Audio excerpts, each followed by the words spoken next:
Alors Bruno, jusque-là, quand on parle de progrès technologique, on y associe normalement aussi un progrès pour la société. Et on a un peu l'impression que ça déraille finalement depuis quelques années. À quel moment ça a pu commencer à dérailler? Depuis quand le progrès technologique n'est plus complètement synonyme de progrès social et de progrès pour la société de manière générale? Oui, c'est marrant effectivement de lier ces 2 progrès, c'est pour ça que j'ai choisi, de mettre ce mot qui a beaucoup de définitions différentes, beaucoup d'acceptations différentes en titre.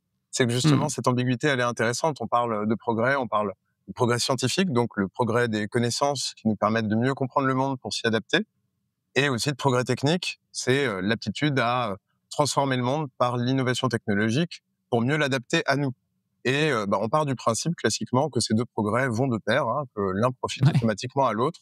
Nos connaissances augmentent, donc on fait de meilleurs outils, on fabrique de meilleurs outils, donc ça profite au progrès technique, qui lui-même nous permet d'avoir de nouveaux instruments pour, par exemple, de nouveaux télescopes qui profitent au progrès scientifique. Le tout, dans le meilleur des mondes, profitant au progrès humaniste, c'est-à-dire à l'amélioration de nos conditions, Mmh. d'existence.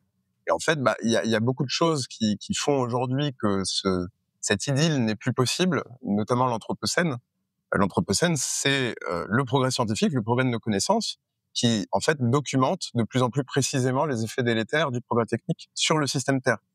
Donc ça D'accord. déjà, ça rend, c'est à l'origine d'un divorce. Alors c'est toujours difficile de dater le début d'un divorce, hein, il y Mmh. avait peut-être des signes avant-coureurs avant, mais moi je place le début de mon récit dans les années 70, au début des années 70, parce qu'il y a 2 événements concomitants qui sont assez intéressants à mettre en parallèle. Ils arrivent d'ailleurs d'un bout à l'autre d'un côté et de l'autre des Les États-Unis. À États-Unis, l'est, ouais. on a le rapport Meadows, donc c'est des chercheurs du MIT qui modélisent tous les paramètres du système Terre avec les moyens informatiques de l'époque et qui en viennent à la conclusion, si on simplifie, que si on poursuit la trajectoire actuelle dans les années 70, Mmh, mmh, mmh. pendant 50, 100, 150 ans, il n'y a aucun scénario, en fait, aucun scénario modélisable où ça tient.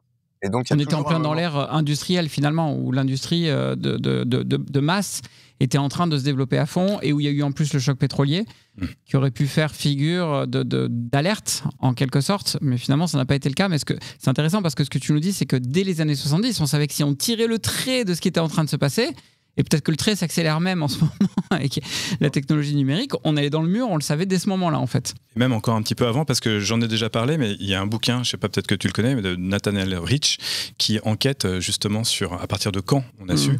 Et ça datait vraiment déjà des années 60, même un peu avant le rapport Meadows. Et il y a eu un mouvement politique qui était en passe de changer le truc, et c'est Reagan, quand il arrive au pouvoir, qui fout tout en l'air.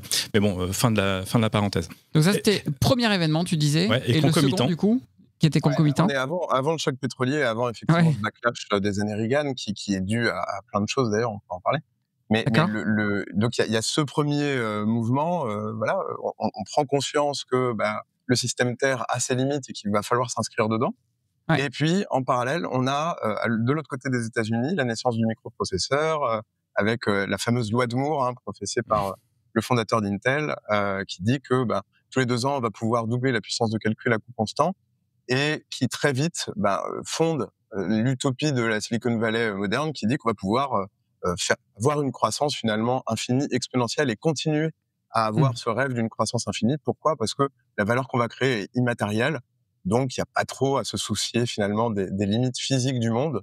L'un n'exclut pas l'autre, ça va pouvoir Ouais, marcher. ouais. Ce qui nous mène à des injonctions contradictoires.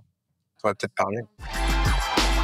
French Tech, esprit critique pour Tech Éthique.